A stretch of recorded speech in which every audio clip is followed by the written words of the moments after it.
Hello दोस्तों, प्यारे विद्यार्थियों, गुड इवनिंग। आज मैं आपके सामने एक कहानी लेके आया हूँ और जो कहानी है वो बहुत ही रोचक है। इसको आप ध्यान से सुने।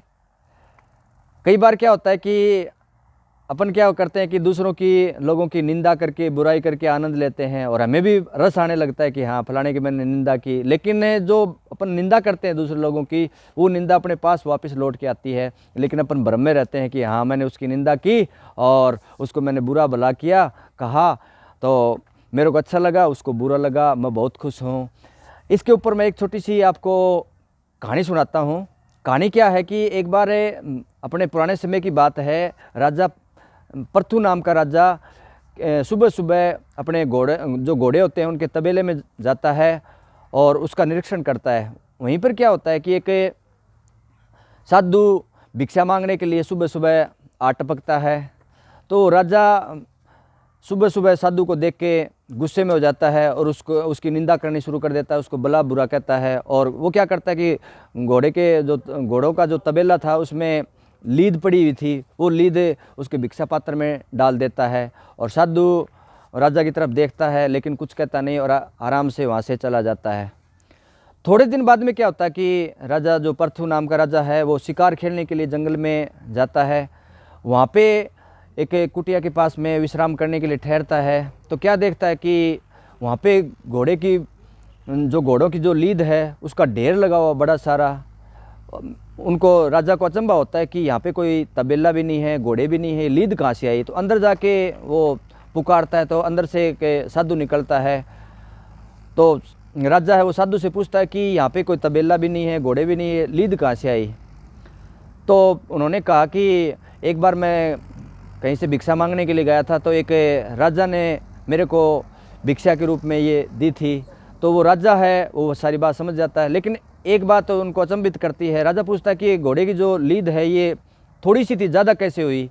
तो उन्होंने कहा कि ये जो बुराई है या निंदा है, निंदा रूप में उन राजा ने डाली थी, वो धीरे धीरे बढ़ गई और इतनी सारी हो गई। तो राजा शर्मिंदा होता है और उस साधु को कहता है कि वो राजा मैं ही था और अपनी गलती को स्वीकार कर लेता है।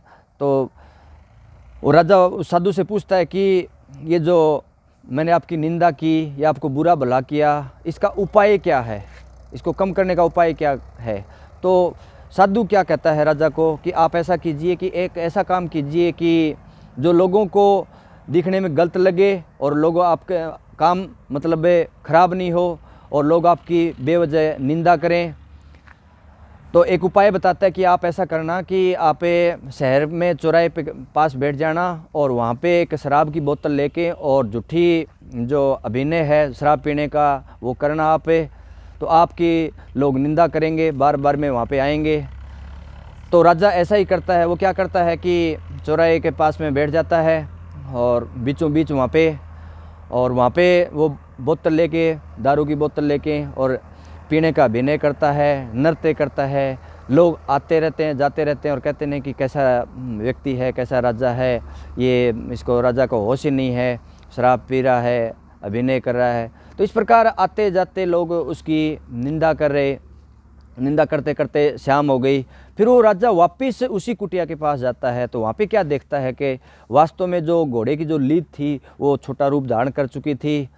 तब राजा के समझ में आता है कि जो अपन दूसरे लोगों की जो निंदा करते हैं वो धीरे धीरे बड़ी होके वो अपने पास आती है। हम भी अपने दैनिक जीवन में क्या करते हैं कि बेवजह है, बिना कोई रीज़न लिए लोगों की अपन निंदा करते रहते हैं और हमें ये नहीं पता है जो जिस व्यक्ति की बिना वजह निंदा की वो हमारे पास वापस लौट के आती है।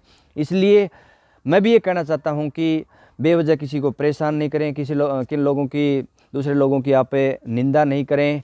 क्या पता उनके किस प्रकार की कोई परिस्थिति हो। तो आप इन चीज़ों का ध्यान रखें। ये बातें छोटी छोटी होती हैं लेकिन बहुत बड़ी सीख देती हैं। तो होश के इतने बिना कारण जाने लोगों की निंदा नहीं करें और आलोचना नहीं करें। ये मेरी छोटी सी कहानी की सीख थी। इस कहानी के माध्यम से मैंने आपको बताया। कहानी अच्छी लगे तो आप इन पे कमेंट्स करना और जो मेरा यूट्यूब चैनल चल रहा है इन्वायरमेंट के प्रति, उसको आप आगे ग्रो कराएं। धन्यवाद।